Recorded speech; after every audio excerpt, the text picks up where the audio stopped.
Merci Saint-Esprit, nous t'aimons par-dessus tout et nous te faisons confiance. Merci parce que nous avons encore décidé de nous livrer à toi, à ta volonté et à ta parole. Comme tu as décidé, Seigneur Père, que ta parole nous bénisse, que ta parole nous transforme davantage et que ta parole nous affermisse, à la fois dans ta présence et dans la vie. Au nom souverain de Jésus-Christ, considérons cet enseignement. Embrasser la maturité. Embracing maturity. La maturité. Et de facto, j'aimerais que tu prennes cette expression aussi largement que possible. En tant qu'enfant de Dieu, en tant que jeune homme, jeune femme, en tant que jeune employé, jeune écolier, jeune étudiant, en tant que mère, en tant que père, en tant que frère dans la foi, en tant qu'ami là-bas dehors, en tant qu'homme, femme d'affaires, embrasser la maturité. La maturité est une de ces choses aujourd'hui dont nous ne parlons plus véritablement. Pourquoi? Parce que nous sommes en train de nous accorder avec le fait que nous avons compris. Nous sommes en train de nous accorder avec le fait que ces choses-là, c'était les premières. Comme on avait déjà été exposé à elles, c'était assez, c'était suffisant. Et depuis qu'on a dépassé, en conséquence, c'est tout. On n'a pas su comprendre plus que cela ce que la maturité était. On n'a pas su apprécier davantage, donc, ce que la maturité est aussi. Et pour les hommes, mais exceptionnellement pour les enfants de Dieu, la maturité, c'est quelque chose dont nous sommes de plus en plus en manque. Ce ne sont pas simplement mes observations à moi, toi aussi absolument. Déjà, l'entendement, la définition que tu as de la maturité, tu remarqueras que cela va sans dire aujourd'hui au milieu des bien-aimés, dans l'assemblée des saints, que nous sommes de moins en moins matures. Et à cause de cela, nous sommes de plus en plus faibles. Nous sommes de moins en moins copieux. Nous sommes de moins en moins abondants dans la vie et dans les choses de Dieu. À cause de quoi? À cause du manque de maturité. À cause de quoi? À cause du manque de croissance avérée. À cause de quoi? À cause du manque de compréhension des choses de Christ. La maturité. Nous vivons un siècle où nous vivons une des époques dans l'histoire de l'humanité où les choses comme le courage, les choses comme la maturité, les choses comme la fidélité sont de moins en moins mises en avant. Des choses telles que la confiance en soi et la confiance dans les autres, les choses telles que la sincérité sont des choses qui sont de moins en moins partagées. On met de moins en moins l'accent là-dessus. Que ce soit dans nos assemblées et même aujourd'hui au sein de nos familles respectives, dans nos quartiers, on n'en parle plus véritablement. Et tu sais, ça produit quoi? Ça produit un type d'homme qui devient de plus en plus égoïste. Excuse-moi de le dire, ça n'est peut-être pas le cas pour toi, hein? Ni pour ton frère, ni pour ta soeur à tes côtés, hein? Ni pour ceux que tu connais. Mais rassure-toi, sur la terre désormais, nous trouvons davantage d'hommes égoïstes que des hommes altruistes. Nous trouvons des femmes qui sont de plus en plus investies dans d'abord leur vie, d'abord leur maison, d'abord ce qui les concerne, avant tout le reste, par la grâce de Dieu. Que tu sois déjà croyant ou pas encore, ça n'est pas l'affaire, ça n'est pas le problème, et ça n'est même pas une question de débat, mais c'est une question d'appréciation des choses comme Dieu les apprécie. C'est une question de compréhension. Comme Jésus veut que toi et moi nous comprenions ces choses-là. Et c'est une question également d'arrimage. Nous devons davantage devenir comme Jésus souhaite que nous devenions. Alléluia. Et le premier épisode donc de cet enseignement qui viendra en 2 épisodes, très certainement, est titré l'appel de la maturité. The call of maturity.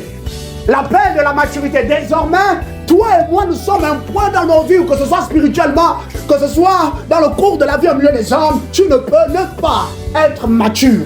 Tu ne peux plus juste faire les choses avec un peu de foi, un peu de connaissance du royaume, avec un peu d'ordre, avec un peu de courage, avec un peu de détermination. Toutes ces choses-là t'ont été présentées, ce sont des principes que Jésus nous a prescrits pour croître comme il fallait. Cependant, lorsque nous croissons comme il faut que tu saches que nous atteignons un stade, à la fois spirituellement et physiquement, qui nous donne d'être cotés comme des personnes matures.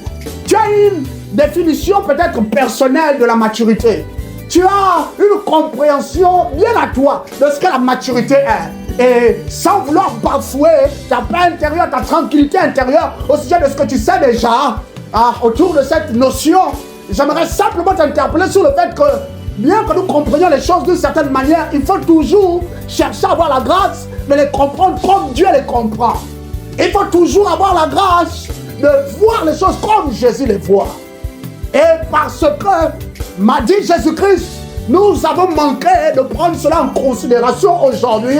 C'est pas que à certains niveaux, il nous manque la foi. Nous avons la foi, nous avons la foi. Parce que tu remarqueras que nous avons accompli un certain nombre de choses jusqu'à présent. Cependant, bien que nous ayons la foi, bien que nous honorions Dieu de nos semailles, de nos offrandes, de comment est-ce que les choses se passent, tu remarqueras qu'il y a un problème.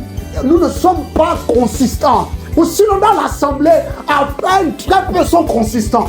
Consistants dans leur vie, consistants dans l'observation des principes, consistants dans l'amour, consistants dans les choses que Jésus a prescrites. Ayant mal ou non, joyeux ou non, toutes ces choses-là qui se passent, il faut que tu saches que c'est à cause de ceci de particulier. Ils ont atteint un stade et ils ont conscience de ce que ce stade-là est. Ça s'appelle la maturité. Aujourd'hui, reconsidérons tout au sujet de cela. Que tu saches quelque chose déjà ou pas encore, reconsidérons. Sache que la maturité t'interpelle. Cet état-là t'interpelle, t'appelle et m'appelle. Pourquoi? Parce que Jésus a à cœur de faire davantage de choses. Mais la suite, là, il faut que nous ayons atteint un stade et que nous ayons pleinement conscience de cela. Voici comment il a dit avec respect un moment. Il a dit à ses apôtres, I have so many things to tell you. J'ai encore beaucoup de choses, trop de choses à vous dire, mais je vais être contraint de laisser ça ici d'abord, jusqu'à ce que le consolateur, l'esprit de vérité soit venu, qu'il vous ait rempli. À partir de là, je continuerai, oui, je pourrai avoir l'opportunité de vous expliciter des choses du royaume qui sont bien plus profondes. Alléluia. Nous avons manqué d'être exposés à des choses bien plus profondes parce que nous avons manqué d'être matures.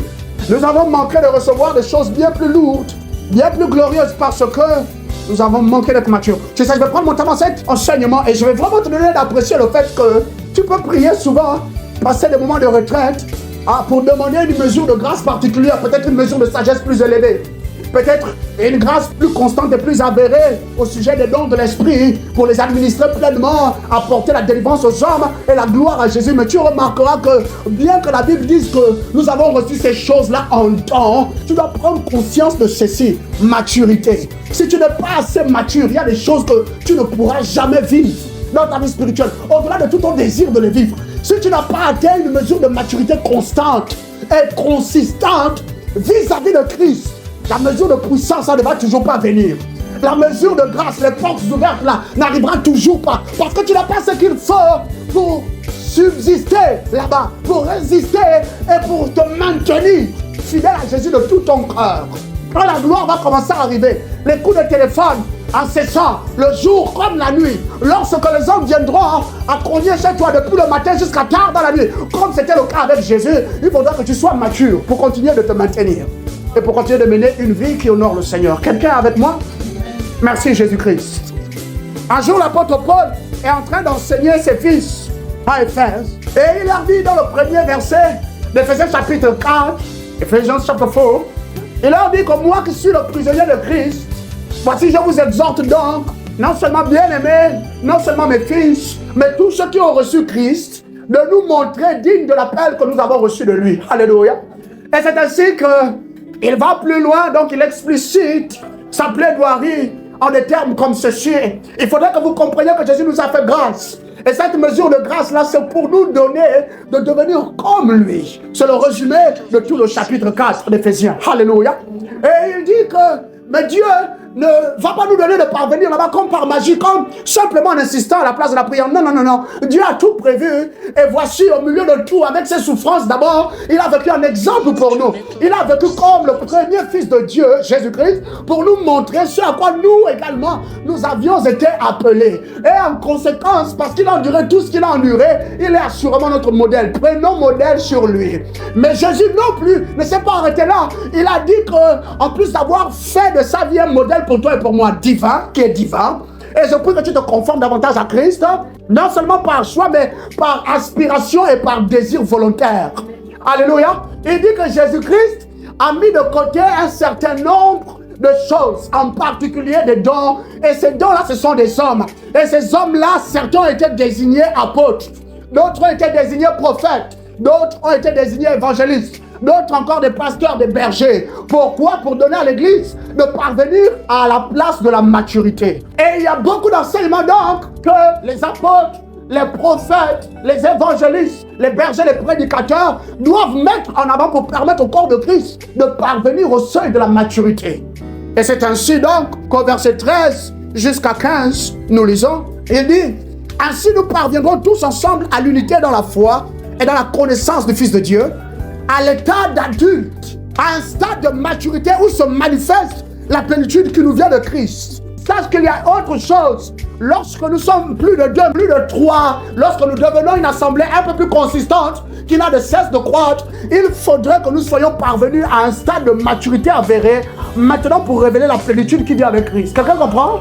Et c'est une des choses aujourd'hui que nous avons manqué d'observer, manqué d'expérimenter. Non pas parce que nous avons été en défaut, parce qu'il nous manquait la foi, non. Nous avons un peu de foi. Jésus a dit d'ailleurs, il faut que ce soit petit comme le grain de sénévé. Donc tant que c'est petit comme ça, d'ailleurs c'est tant mieux, tu es béni. C'est le point de départ dans le royaume. Tu as eu ça, j'ai eu ça. Sauf que ton frère et ta soeur sont venus avec un autre type de mesure de foi. Et ils espéraient voir la plénitude de Christ. Cependant, pourquoi on ne l'a pas vu? Pourquoi on la voit de moins en moins? À certains de nos lieux de culte, avec beaucoup de respect, c'est parce que le corps de Christ n'est toujours pas parvenu au point de la maturité. Alléluia. Et c'est pour cela que le Saint-Esprit dit qu'il y a la maturité qui appelle à vous, désormais qui appelle à chacun de vous. Il faut que nous croissions. La Bible ajoute au verset 14, de cette manière, nous ne serons plus des petits enfants, ballottés comme des barques par les vagues et emportés ça et là par le vent de toutes sortes d'enseignements. D'autres versions de la Bible disent doctrine, à la merci d'hommes habiles à entraîner les autres dans l'erreur. Tu comprends qu'ici, à aucun moment, le bien-aimé Paul lui-même qui a mis en avant un des dons de l'esprit, le discernement des esprits, il ne dit pas qu'à ce point-ci, il nous faut le discernement des esprits pour éviter d'être ballottés ça et là par tous les vents de doctrine qu'apporte cet âge que toi et moi, nous avons eu la grâce de vivre. Ce sera compliqué et difficile si nous continuons de regarder simplement au don de l'esprit plutôt également qu'à cette capacité que Jésus-Christ met en avant et à laquelle désormais il m'invite la maturité. Il faut être mature pour ne pas être emporté par les mensonges des hommes. Il faut être mature assez pour ne pas être trompé. Il faut être assez mature pour comprendre que ce groupe de personnes-ci, certes, sont peut-être mes amis, mais ce n'est pas le type d'amis avec lesquels je peux discuter de mon cœur, parler de mes convictions, ce qui m'est intrinsèquement personnel. Tandis qu'un autre groupe de personnes, lui, est qualifié pour que je lui parle de ce qui me concerne jusqu'au plus profond, aussi longtemps que le Saint-Esprit le veut comme cela de moi. Quelqu'un comprend, hein? Il faut être mature. Plus seulement le don du discernement des esprits, plus seulement le don, moi je ne sais pas moi, de la parole de connaissance, la parole de sagesse. Non, plus seulement la capacité de parler, de prier en langue et même d'interpréter les langues. Il faut parvenir à un seuil de maturité avéré pour que nous ne soyons plus des enfants dans le Seigneur. J'espère que quelqu'un est béni cet après-midi. La Bible finit en disant, au contraire, en exprimant la vérité dans l'amour, nous grandirons à tous égards vers celui qui est là, la tête, Christ. C'est seulement parce que nous sommes matures que nous pouvons parler de l'amour. Nous pouvons vivre dans l'amour. Nous pouvons pratiquer la vérité. C'est pas parce que je désire vivre dans l'amour. C'est pas parce que seulement je désire pratiquer la vérité que je vais vivre dans la vérité. Quelqu'un avec moi? Il faut que tu sois parvenu au point de la maturité. Maintenant, combien de bien-aimés sont matures? Tu vas te poser certainement la question. Là, tu es assis, Suis-je assez grand? Ai-je assez grandi dans le Seigneur, dans la vie? Si oui, qu'est-ce qui me le prouve? À moi-même d'abord. Des questions comme ça, peut-être, tu peux maintenant être emmené à te poser. Parce que c'est important que tu te poses pareille question. Sinon, tu auras toujours du mal à donner un sens à ton vécu sur la terre. Tu auras toujours du mal à véritablement te retrouver dans tes prières de foi, dans tes convictions, dans toutes tes déclarations prophétiques. Mais ne voir que deux d'entre elles se manifester. Et tu vas remarquer certains de nos frères, ils rédient la foi, ils rédient Christ. Là, comme ça, ils crachent sur son visage. Et ils se détournent de la vie de foi. Tu ne te détourneras pas de la vie en Christ. Amen. Jamais au nom souverain de Jésus. Non. Béni sois-tu, Seigneur. Allons de l'avant pleinement. Avec ce passage biblique, il y a 3 vérités que le Saint-Esprit a mis en avant. La première vérité s'exprime comme ceci. Au milieu de tous les dons de puissance et des acquisitions que les hommes ont été appelés à avoir pour être de véritables bénédictions pour leur monde, la maturité est l'élément essentiel qu'ils doivent impérativement posséder. Car c'est elle qui donne à toute leur possession légitimité. Comprenons ceci au travers de cette pensée que le Saint-Esprit nous partage. Les hommes peuvent recevoir des dons de puissance. Les hommes peuvent batailler jusqu'à obtenir des acquisitions. Et ces choses-là faisant d'eux de véritables bénédictions dans leur temps, leurs époques, au milieu de leurs contemporains, pour leur génération et pour leur monde. Mais il faut que tu saches que pour chaque voiture, chaque maison bâtie, chaque parcelle de terre, chaque mesure de gloire, chaque proportion de notoriété et de célébrité, l'homme doit aussi avoir ce qu'on appelle la maturité. C'est la maturité qui va légitimer le fait qu'il soit venu à posséder ce qu'il possède. Pourquoi? Parce que c'est la maturité qui lui donnera de savoir disposer et également dispenser de ses dons. Disposer et également dispenser de ses possessions. Alléluia. Quand ce soit dans le corps de Christ ou en dehors, il faut que tu comprennes qu'aucun homme sur la terre n'est exempt de cette réalité. Et c'est parce que nous, exceptionnellement, nous avons manqué de maturité que même le Saint-Esprit, l'Esprit de Christ, a de plus en plus du mal à être vu au milieu de nous. Pourquoi? Parce que le Saint-Esprit ne peut pas nous faire confiance dans le fait de nous livrer une telle proportion de gloire. Non, le Saint-Esprit sait que nous ne sommes pas assez matures. Imagine-toi, tu ouvres ta bouche, tu dis que le feu tombe. Le feu tombe automatiquement. Comment est-ce que tu vas te comporter par la suite si tu n'es pas devenu mature? Imagine, il y a sur la terre des hommes et des femmes qui ont reçu la grâce d'héritage de leurs parents, qui se sont battus, qui ont rassemblé tant et tant de richesses, tant et tant de choses précieuses pour le bien de leur descendance, jusqu'à X ou N génération. Cependant, beaucoup de ces enfants-là qui sont nés dans les générations qui ont suivi la première ou la deuxième, qui se sont mobilisés, qui ont bataillé, qui ont travaillé dur pour obtenir de ces possessions-là, il y a une autre génération qui s'est élevée dans cette famille-là, qui était complètement insouciante, complètement irrespectueuse, complètement insensée, folle même, je dois dire. Et pour cette génération-là, l'héritage toutefois est de mise. Cette génération-là porte aussi le nom de leur père, donc l'héritage aussi est pour eux. Mais si cette génération-là n'est pas mature, ou manquant d'être mature, cette génération-là va juste, on dit en anglais, blow everything out, va juste gaspiller tout. Alléluia. Tandis que c'est seulement en devenant mature qu'au-delà même de leur âge, même s'ils ont 15 ans à peine, si on voit en eux de la maturité, on dira qu'ils sont dignes de monter sur le trône. Alléluia. On dira qu'ils sont dignes de prendre les rênes, de reprendre les rênes de l'entreprise familiale. À cause de quoi? À cause du degré de maturité. Plus seulement parce que je suis enfant de Dieu. Plus simplement parce que je porte le nom de mon père. Plus simplement parce que mon père c'était un tel, ma mère c'était une telle. De très grands hommes sur la terre. Non. Parce que tu es mature. Quelqu'un comprend? Ça prend un degré de maturité pour légitimer le fait que la grâce qui t'a été faite à toi, elle t'a été faite à toi justement. Dieu sait pourquoi c'est à toi seul, au milieu de 1000, 2000, 5000 personnes qui ont déposé des dossiers pour le même poste. C'est toi qu'on a choisi. Ça vient avec aussi le degré de maturité qui est le tien. Quelqu'un est béni déjà? Merci Jésus-Christ.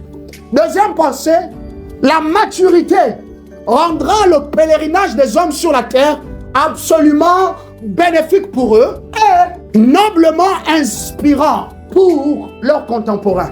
Second Corinthiens 4, 17, nous allons lire la Bible du semeur. Le semeur déclare ceci. En effet, nos détresses présentes sont passagères et légères par rapport au poids insurpassable de gloire éternelle qu'elle nous prépare.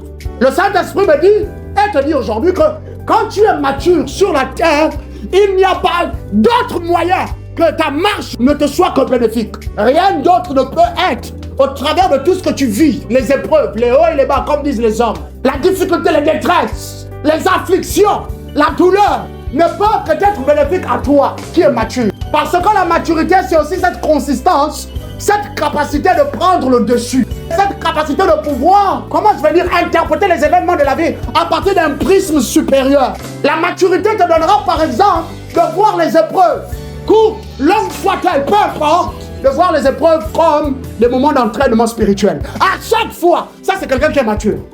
Il ne pleure plus, elle ne pleure plus. Arrêtez de se plaindre. Maintenant, tu n'en parles qu'à tes partenaires de prière. Sinon, tout le temps là-bas, tu dis aux gens tout va bien avec moi. Tu ne prétends pas. Tu es en train d'affirmer ce que tu sais par conviction. Ce que tu sais par révélation. C'est ce que la maturité fait faire. La maturité rendra les hommes réceptifs et humbles doux de cœur comme Jésus l'est. Lorsqu'on va te blâmer, lorsqu'on va te réprimander à cause de la maturité, tu seras toujours réceptif, réceptive. Lorsqu'on te parlera durement, lorsque même on te dénigrera, te minimisera, non, tu répondras ou tu agiras avec sagesse. Et les gens en face de toi comprendront toujours que celui-ci, celle-là est différente.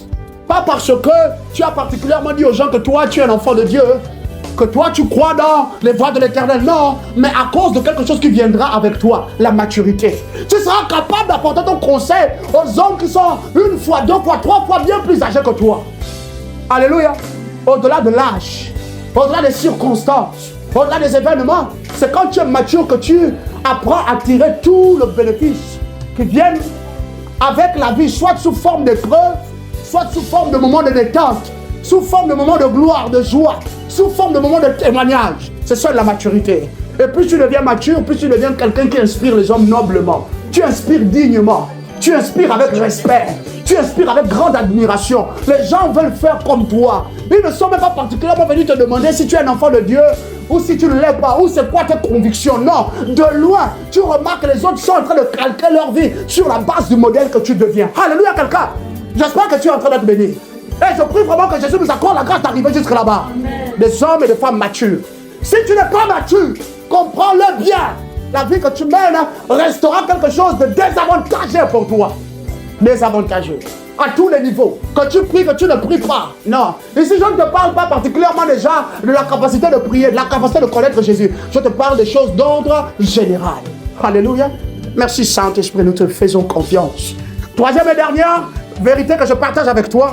Aujourd'hui, comme par le passé, la maturité des disciples de Jésus est la seule chose dans le règne spirituel qui continue autant d'effrayer Satan et tout son royaume. Quel que soit le niveau. En effet, l'église de Christ, l'ecclésia, si elle a été combattue au fil des âges, c'était dans le seul but de lui empêcher de parvenir à la maturité. Maintenant, peut-être que cela va te choquer. Tu te diras peut-être que l'église a été combattue pour d'autres raisons. Non. La raison principale, c'était pour empêcher à l'église d'atteindre le seuil de maturité que Jésus lui-même avait atteint.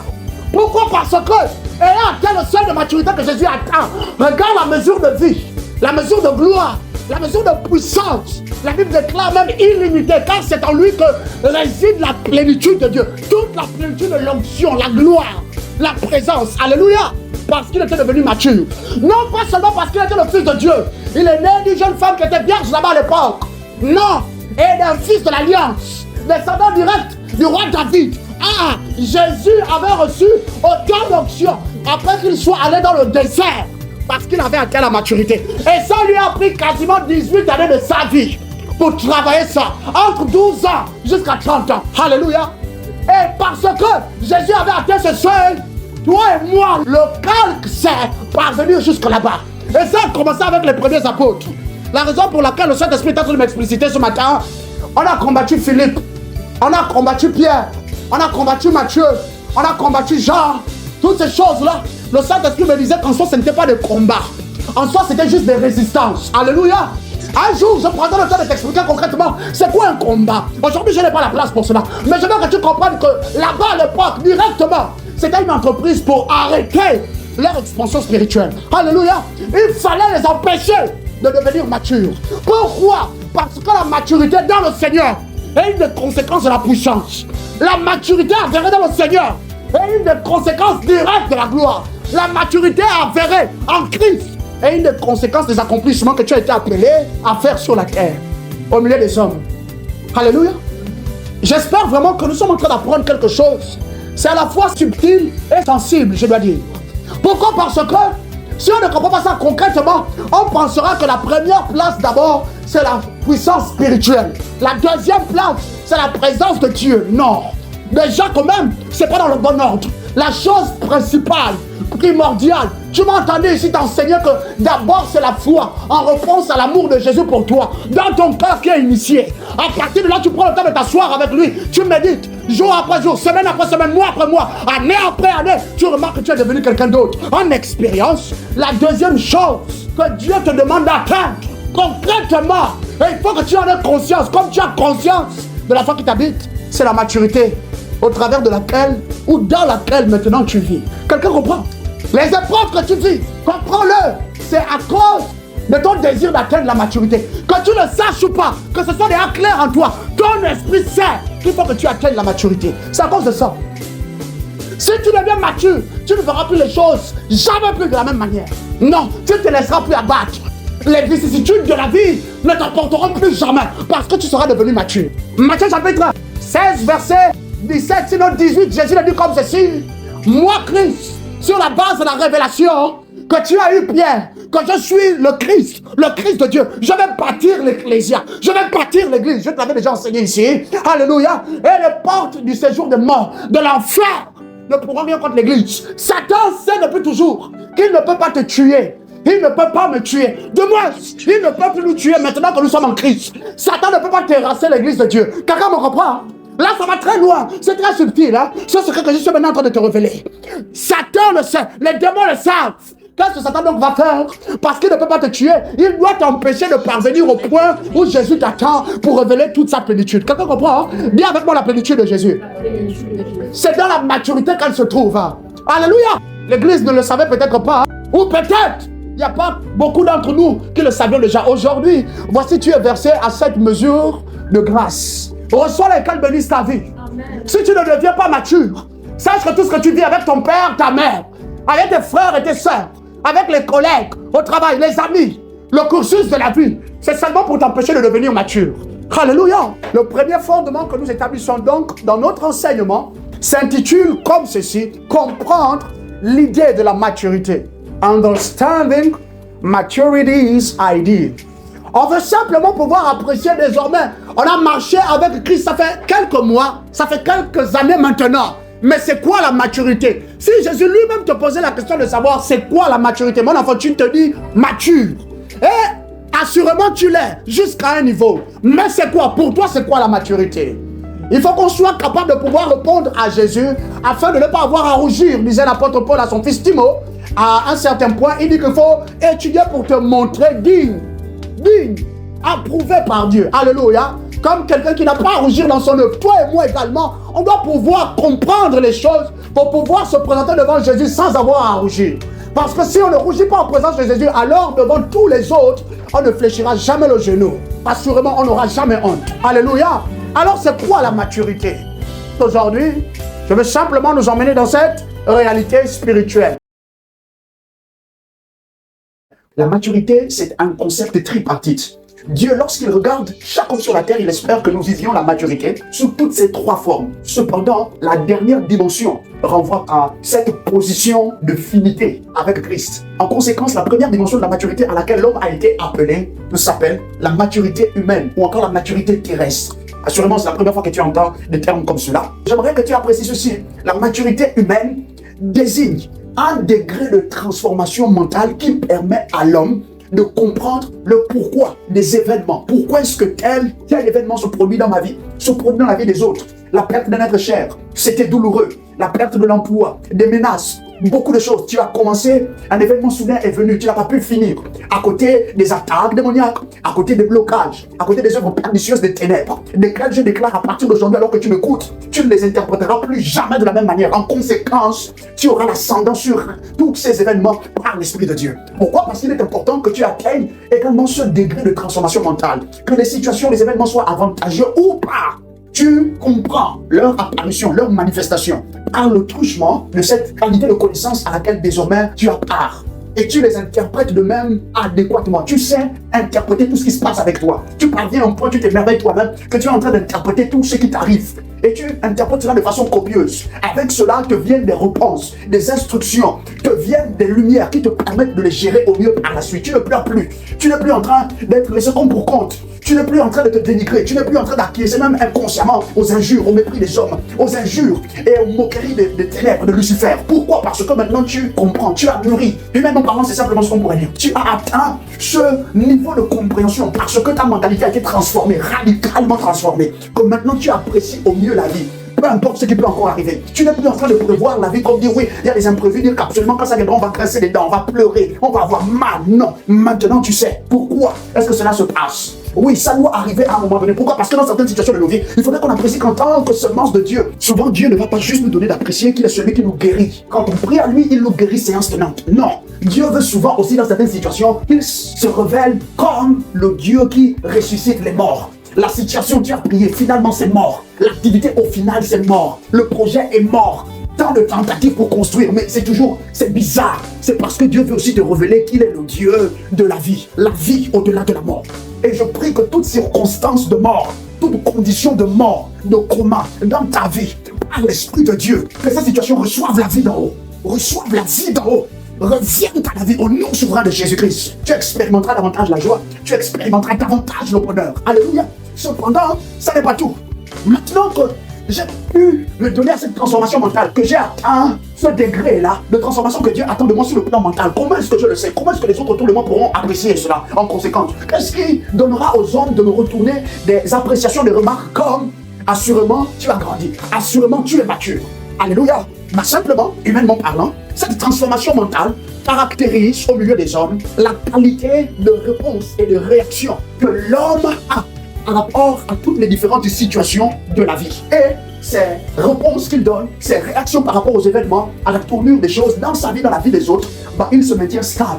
Il se maintient stable, elle reste stable malgré tout. Là où les autres pleurent, là où les autres ont mal, là où les autres se posent la question de savoir mais pourquoi moi? Pourquoi moi? C'est devenu un malheur, c'est devenu même une affaire nationale parce que voilà, non seulement on a abusé de toi, abusé de ta confiance, de ta manière de faire, beaucoup de tes collègues t'ont dribblé, se sont joués de toi, les sons ont été détournés, mais c'est ta signature sur tous les papiers. Nous prions que pareille situation dans ta vie soit jugée par le juste juge. Quiconque subit pareille situation, que Dieu se lève pour te justifier et que les indemnités viennent en conséquence dans ta vie au nom souverain de Jésus-Christ. Seigneur, lève-toi et délivre tes enfants. Cependant, d'ici que le Seigneur s'y met dans cette situation et vient pleinement œuvrer, tu dois apprécier le fait que tu dois donner un type de réponse aux circonstances et aux événements. Tu dois réagir plus comme avant, plus n'importe comment, plus, comment on va dire, par rapport simplement à la situation, émotionnellement parlant, juste parce que comment je sens que j'ai chaud, je vais suffoquer, je vais mourir. Non, non, non, non, non. Quelqu'un qui atteint un degré de maturité sur le plan mental, humainement mature, ne réagit plus n'importe comment. Il réagit sur la base de la parole de Dieu, sur la base de sa consistance spirituelle, sur la base des convictions de l'esprit, par Jésus-Christ qui vit désormais en nous. C'est comme ça qu'un enfant de Dieu répond.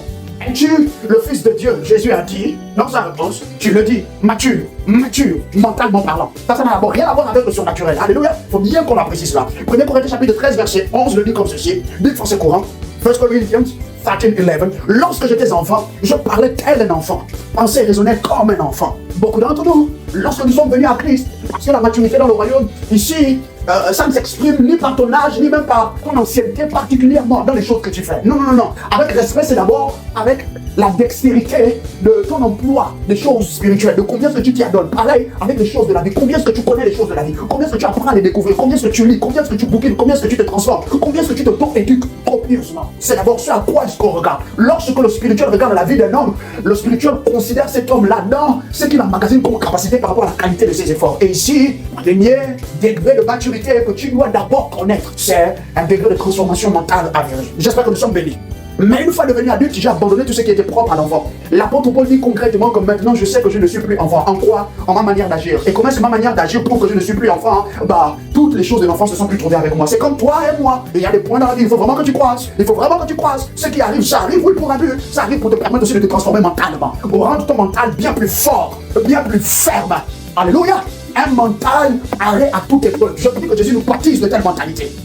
Deuxième niveau de maturité, lorsque tu as adhéré concrètement à cette transformation mentale, au fur et à mesure que tu t'y adonnes, tu connais, tu apprends, soudain tu es basculé et tu atteins ce qu'on appelle la maturité divine. Beaucoup de frères le diront dans l'assemblée, la maturité en Christ. Tu as entendu ça certainement. Mais ici, c'est pas comme ça que Jésus l'appelle. Alléluia. Quand l'apôtre Paul en a parlé, en fait, il était en train de qualifier un état spirituel. Mais il n'était pas en train de définir l'état spirituel. Il faut bien que tu comprennes. Nous, lui parle de maturité, maturité en Christ.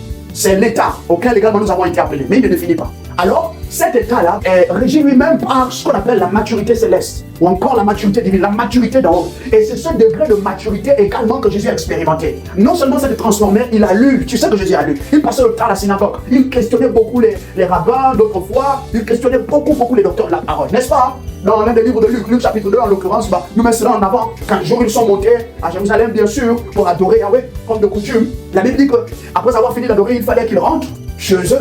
Jésus est resté au temple, il était assis avec les anciens. Il était en train de poser des questions, mais chose étonnante, à son âge, les anciens en même temps étaient en train de lui poser des questions à lui et ils étaient étonnés, merveilleusement étonnés de ce que Jésus donnait pareille réponse. Il ne donnait pas les réponses là parce qu'il s'était déjà adonné à la prière, parce qu'il était déjà un géant dans le spirituel par la prière, parce qu'il avait déjà accédé à tous les dons de l'esprit. En plus de ceux qui sont cotés dans 1 Corinthiens 12, que tu connais, les 9 là en particulier, il y en a d'autres, tellement d'autres. Cependant, la Bible dit qu'il répondait comme ça à cause de la qualité d'entraînement mental auquel également il s'était adonné. Ensuite, devenu une créature nouvelle pour toi et pour moi, il faut que tu saches que vivre avec Jésus maintenant, apprendre à le contacter, à le connaître, communier avec lui, sans t'en rendre compte, ça va te donner de parvenir à un seuil également de transformation. Maintenant ici on appelle la transformation spirituelle, n'est-ce pas? C'est pour cela qu'on mélange souvent les termes. On parle de maturité en Christ, de maturité dans le Seigneur. Il ne parle pas comme quelqu'un qui est mature. Non, la soeur a fait comme elle fait parce qu'elle n'est pas encore mature. Bien, non, eux c'est des immatures spirituels. Non, non, ça s'appelle un degré de conséquence de transformation spirituelle.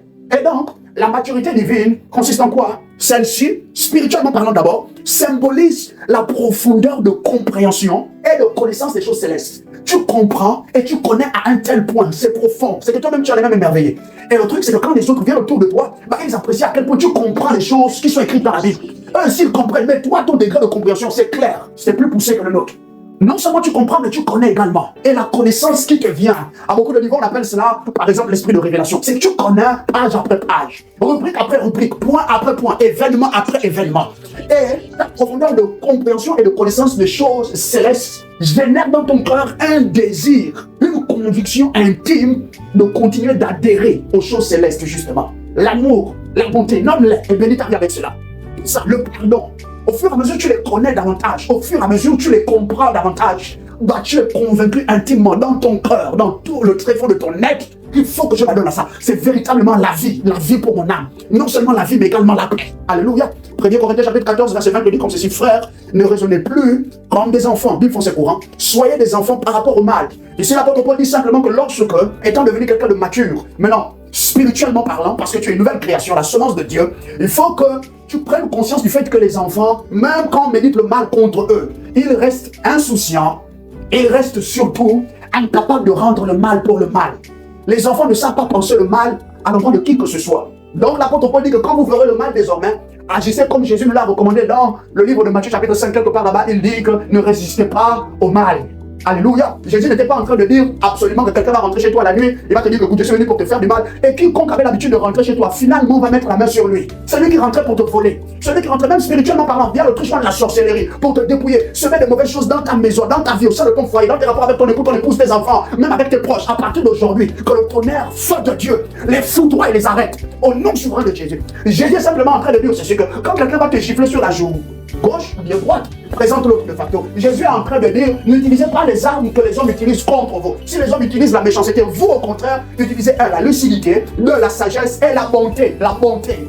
Tant que cela est possible, éloignez-vous d'eux. Vous n'avez pas besoin toujours d'aller faire bagarre. Je ne suis pas en train de parler du fait que quelqu'un traverse la route, sort un poignard, une arme à feu, dit qu'il va tirer sur toi ou sur tes enfants ou sur quelqu'un qui est avec toi. Non, là il faut que tu agisses en conséquence. Tu dois protéger la personne d'abord déjà de facto. Si quelqu'un arrive, dire par exemple, la personne veut vous poignarder, c'est ton droit d'arrêter la personne. C'est ton droit pour protéger ta vie.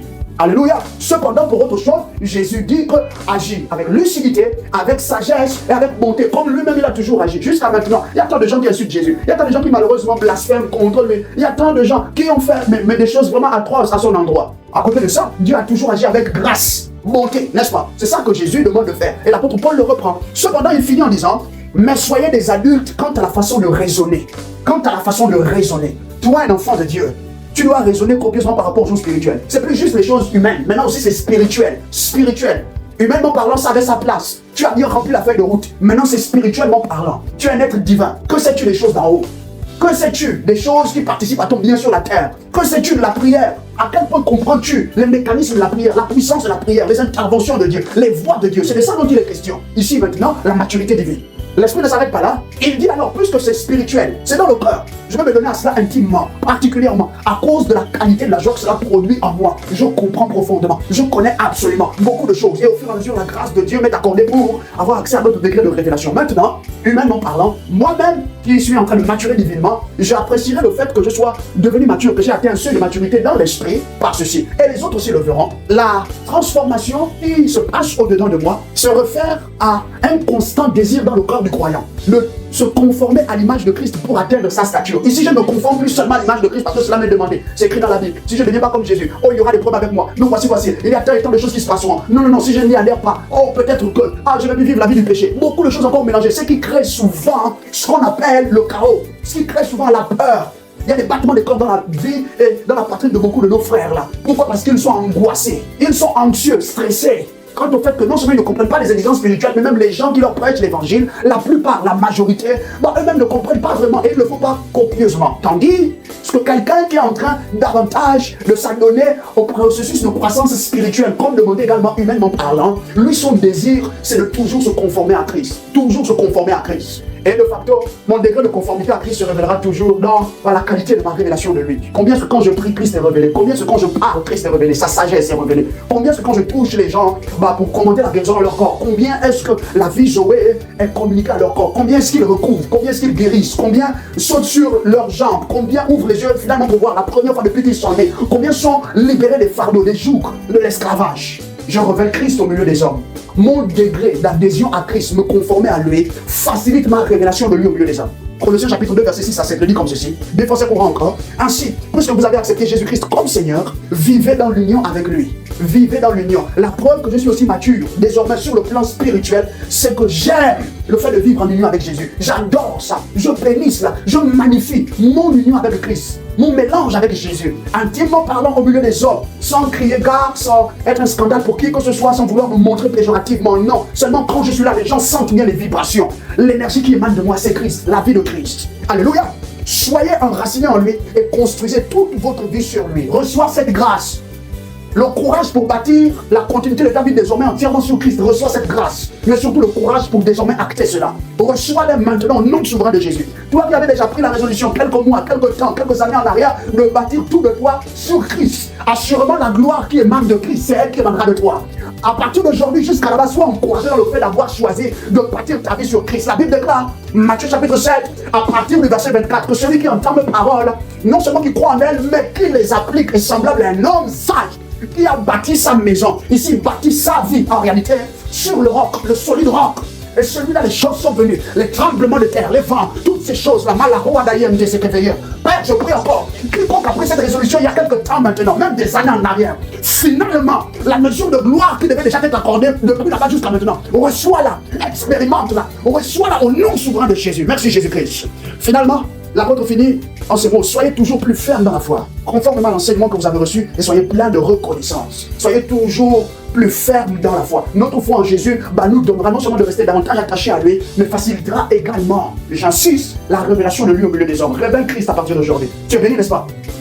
Oh, moi ça m'a béni. Quand Jésus est en train de me révéler pareille vérité, parce que je soupirais moi-même également, après le fait de comprendre copieusement c'est quoi la maturité. Alléluia. Troisième et dernière dimension de la maturité. Alors que nous sommes en train, finalement, de mieux apprécier l'idée de la maturité. Quand Dieu y pense, quand les hommes y pensent, même toi-même quand tu y penses. Tu sais désormais c'est quoi? Que tu es d'abord mature humainement, ensuite tu es mature spirituellement. C'est ça l'ordre des choses. Alléluia.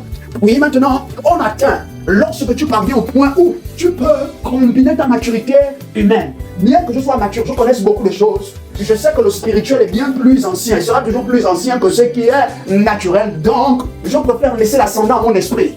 Je préfère que ma connaissance des choses de l'esprit l'emporte sur ma connaissance des choses humaines. Alléluia. Au fur et à mesure que également tu arrives ta vie comme ça, tu parviens à ce seuil que l'on appelle la maturité accomplie. Accomplie maturity. If we have human maturity, divine maturity, we have to accomplish or fulfill maturity. Et ici, j'aimerais que tu apprécies ceci. C'est le type de maturité que Jésus attend que toi et moi, finalement, nous expérimentions. Et c'est au travers de cette maturité-là que nous devrions désormais mener notre vie.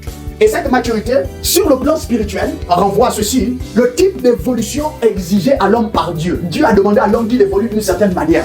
Dieu a exigé à l'homme de grandir, mais pas de grandir n'importe comment, de croître, mais pas n'importe comment, d'avoir des choses, mais pas n'importe quelle chose, de parvenir à un point, pas juste n'importe où. Dieu m'attend que nous évoluions, que ce soit dans la sphère spirituelle, dans la sphère naturelle. Dieu veut que tu évolues. Et Dieu veut que tu parviennes à un point où, excellemment, tu saches combiner tes degrés de maturité. Alléluia. Si je dis comme ça, je pense qu'il n'y a pas de problème. Cette évolution que Dieu a exigée à l'homme, décrit le niveau de croissance, à la fois spirituel et mental, atteint par l'homme, lui permettant d'exceller dans le spirituel et de demeurer au-dessus de toutes les circonstances humaines. Crie Alléluia. Je vois cela venir dans ta vie désormais parce que tu es éclairé. Jésus-Christ désormais te donne la grâce d'exceller sur le plan spirituel à la profondeur de ta compréhension et connaissance des choses de l'esprit et également ta connaissance des choses naturelles certaines. Par comment tu apprends à combiner tes degrés de maturité pour laisser ta maturité parfaite, la maturité accomplie prendre son dessus. Certainement, beaucoup de frères s'attendaient à entendre de moi la maturité en Christ. Non, non. J'insiste encore, lorsque l'apôtre Paul dit que nous deviendrons ou nous finirons par être matures en Christ, il renvoie à l'état. Et l'état là, c'est celui-là. Que l'on appelle la maturité accomplie. C'est là-bas que tu es en train d'aller. Et tu ne t'arrêteras pas. Non, tu ne t'arrêteras plus. Au nom souverain de Jésus. Tu ne seras plus intimidé. Tu n'auras plus peur. Non, qu'importe tout ce que tu fais désormais, tu le feras avec une pleine et bonne compréhension. Retraite spirituelle, temps de jeûne, temps d'adoration, quoi que ce soit d'autre. Non, en cela excelle au nom souverain de Jésus-Christ. Et reste au-dessus des circonstances. Reste au-dessus des circonstances humaines. Au nom souverain de Jésus-Christ. Hébreux chapitre 5, verset 14 dit: par contre, la nourriture solide est pour les adultes. Par leur expérience, ils ont entraîné leur conscience à faire la différence entre le bien et le mal. C'est de ça dont il est question. Alléluia. Pour pouvoir exceller dans le spirituel, tu dois être à même de savoir reconnaître ce qui est bon de ce qui ne l'est pas. Encore même, ce qui est moralement bon de ce qui ne l'est pas. Aujourd'hui, avec le monde, aujourd'hui avec les technologies, aujourd'hui avec le développement, l'homme est littéralement parvenu à la place de Dieu, mais avec le mauvais entendement, malheureusement. Dieu a toujours voulu que l'homme excelle spirituellement, mais sous lui. Dieu a toujours attendu de l'homme qu'il soit au-dessus de la création, c'est un fait. Genèse chapitre 1er, tu te souviens, n'est-ce pas? À partir du verset 26 en descendant, Dieu t'a donné la domination sur sa création, en dehors de ton semblable humain. Tu n'as pas le droit, tu n'as pas reçu le mandat, ni l'onction pour dominer d'autres hommes. Ce que nous voyons dans l'Ecclésia, c'est simplement par souci d'ordre et également le rang, comme dans la présence de Jésus. Il y a toujours un gouvernant, il y a un supérieur. Et à côté de ça, il y a ceux qui servent Dieu sous lui. Alléluia, avec respect. Je ne suis pas en train de parler de ceux qui abusent de tout, de ceux qui sont en train de tripatouiller les choses. D'ailleurs, Dieu n'est plus dans le système. Jésus est la preuve même que Dieu a décidé de sortir du système. Il s'est fait un corps, il allait dire: écoutez les gars, je ne suis plus dans le système c'est fini. Maintenant, on fait place à ce qu'on appelle une relation personnelle. Toi à moi, une relation dans laquelle tu dois t'investir parce que je promets moi-même de m'investir dedans le premier. Plus que toi, et même je serai celui souvent qui va t'inciter à venir me trouver dans le lieu secret. Alléluia, quelqu'un faut bien me suivre. Cependant, Dieu te dit qu'il y a un degré de maturité. Ici, ça a à voir pleinement avec une des choses écrites par le prophète David. Psaume 82, je crois. Verset 5 ou 6, comme ça. J'avais dit que vous êtes des dieux. Vous êtes tous les fils du Très-Haut. C'est ce degré de maturité là qui te donne de vivre sur la terre comme un Dieu. Alléluia. Sans aucune once de blasphème dans mes propos. Et c'est seulement quand on parviendra là-bas, le juste mélange à l'interconnexion de nos premiers degrés de maturité, le premier qui est humain, le second qui est spirituel, divin, pour finalement devenir ce qu'on appelle un mature accompli. Reçois la grâce de le devenir. J'espère que maintenant, tu apprécies au mieux l'idée de maturité. Non seulement maintenant, mais désormais, tu sauras bénir les gens, tu sauras leur parler, tu sauras leur dire que écoutez, voici les choses que Dieu demande de faire, et voici les choses que Dieu demande de ne pas faire. Toutefois, au milieu de tout, comment est-ce que Dieu a exigé à l'homme de faire ci plutôt qu'autre chose? Par exiger, c'est pas que Dieu t'oblige à faire quoi que ce soit. C'est juste que dans les choses que Dieu veut que tu fasses, il insiste. Il dit que c'est ça que moi je veux que tu fasses, c'est ça là que je veux que tu fasses. Oui, tu as le choix de choisir de le faire ou pas, mais voici, je ne vais pas changer mon opinion, je ne vais pas changer d'avis. C'est ça et ça seulement que je veux que tu fasses, c'est ça exiger. Il exige. Il montre combien ce qu'il te demande de faire ça lui tient à cœur. Il montre combien cela est précieux pour lui. Il montre combien l'Éternel, c'est ça excellemment en quoi il prend plaisir. Je prie que ta vie devienne un plaisir toujours plus agréable dans le cœur de Jésus. Je prie qu'à chaque fois que désormais tu prendras la parole, ce sera sous l'impulsion et le règne de la maturité en toi, celle qui est accomplie, parce que c'est là-bas que tu as été appelé à repartir. La nourriture solide, c'est seulement pour les gens matures. Ceux qui ont exercé leur sens à discerner ce qui est bon de ce qui ne l'est pas. Ça n'est pas facile, ça n'est pas et ça ne sera jamais facile. Et à aucun moment ici, l'apôtre Paul a mis en avant le don du discernement des esprits, n'est-ce pas? Toi, tu excelles déjà dans ce don-là. Gloire à Jésus. Merci que le Seigneur te l'ait accordé. Que le Seigneur nous l'accorde également à nous aussi. Cependant, il faut que tu apprécies que même le don du discernement des esprits sera encore plus excellent en toi. Te permettra d'exceller davantage dans le spirituel lorsque tu auras atteint cette phase de maturité. Alléluia. Gloire à toi, précieux Saint-Esprit. Nous t'aimons. Rapidement, bâtissons le second fondement. Et le second fondement s'intitule la nécessité de la maturité pour l'homme. The necessity of maturity for man. Nous sommes arrivés à un point où dans l'histoire de l'Assemblée, de l'Église, seuls les matures sont qualifiés pour non seulement exercer les dons spirituels. Tu sais, les dons spirituels, c'est un cadeau, d'accord? Mais au-delà des dons spirituels, il y a les mesures qui viennent avec le degré de consécration. Ça là, c'est seulement pour les matures. Et si tu ne deviens pas mature, Jésus m'a dit toutefois, on va subir pire qu'avant les assauts et la méchanceté de Lucifer. Dis, ce ne sera pas mon cas. Alléluia. La nécessité de la maturité. On va le faire très rapidement. Pourquoi est-ce que l'homme doit être mature? Première raison pour laquelle est-ce que l'homme est exigé, c'est impératif désormais de devenir mature. Et comme je dis mature, il faut que tu prennes conscience de ce que tu deviens. Tu dois avoir les yeux ouverts sur ça. Spirituellement parlant, humainement parlant, je dois être consciente que je suis mature. Pourquoi? Au travers des choses que j'ai été décrites point après point. Alléluia. Maintenant, Jésus t'exige de devenir mature. Pourquoi? Premièrement, parce que la maturité est le premier état que l'homme doit nécessairement atteindre dans le but de régner adéquatement. It is the primary state man should necessarily attain in order to rule adequately. Alors, on est en train de prier en assemblée et nous, notre intention, c'est de tendre vers la maturité. Pourquoi est-ce que Jésus te veut mature? Parce que c'est le premier état qui t'est demandé d'atteindre. Sur la terre, là, si tu dois régner comme il faut, si tu dois régner bien régner, gouverner comme il faut, ça de ta maison, il faut que tu sois mature. Alléluia. C'est pour ainsi dire ce qu'on appelle l'appel à la maturité, l'appel à la royauté. Dès que tu es mature, tu es en même temps qualifié pour régner. Homme, femme, doesn't matter, ça ne compte pas. Avec Jésus, tant que tu fais les bons efforts, tu es qualifié. Alléluia. Genèse chapitre 2, verset 15, la Bible nous parle de Jésus qui dit qu'on va faire l'homme à notre image. Jésus est en train de se parler à lui-même, prenant conscience de toutes les dimensions qu'il est. Il dit, je vais m'investir de sorte dans un être qui sera comme je suis, spirituellement et physiquement. Alléluia.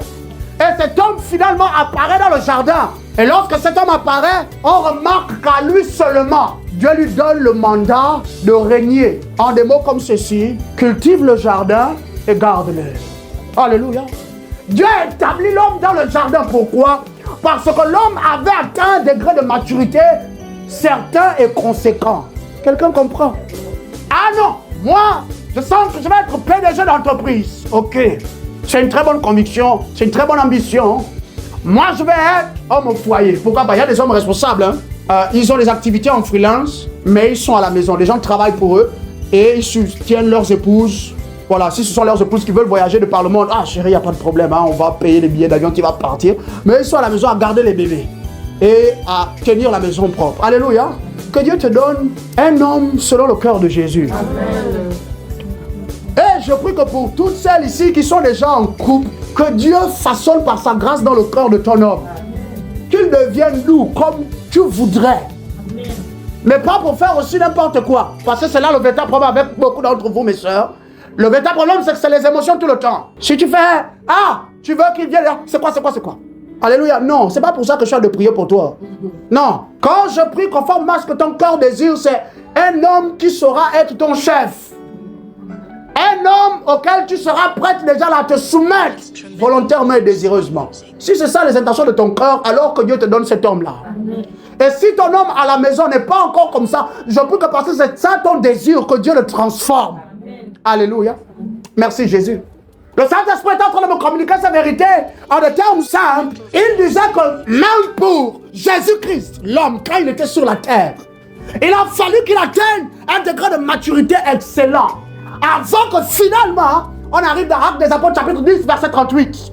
La Bible déclare que, oh, vous savez tous comment est-ce que Dieu a oint du Saint-Esprit et de grande puissance Jésus-Christ de Nazareth, qui allait partout faisant le bien. Il guérissait tout ce qui était oppressé, tout ce qui était asservi, affligé par le diable, car Dieu était avec lui. Alléluia. Quand on parle de délivrer tout le monde, on parle également de la mise en avant de ton sceptre royal. On parle également du déploiement de ta gouvernance ou de ta législature céleste sur la terre. C'est pas n'importe qui reçoit puissance, autorité d'en haut pour gouverner sur la terre. Mais avant de gouverner sur la terre, pour Jésus, il faut que tu sois devenu mature. C'est là que tu apprécieras le fait que certaines recettes, tu aimerais un peu plus. L'argent de poche. À ton poste, tu aimerais là qu'on te shift ou tu aimerais connaître déjà une promotion. Pourquoi est-ce que la promotion ne vient toujours pas? Assurément, les démons, on a traité avec eux. Oh, les frères m'ont soutenu dans la prière.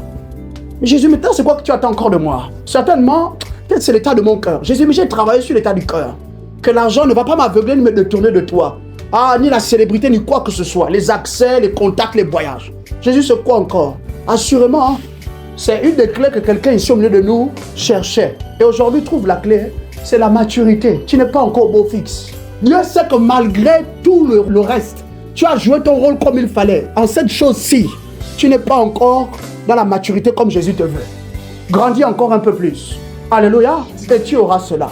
Si tu n'es pas mature, tu ne peux pas régner adéquatement sur la terre. Et ça là, ça ne passe pas seulement par je vais prier. Oh, la prière est puissante. J'étais à un séminaire. Oh non, l'homme de Dieu. Non, non, non, non. On m'avait jamais parlé de la prière comme ça. Non, non. J'ai senti une onction spéciale venir sur moi.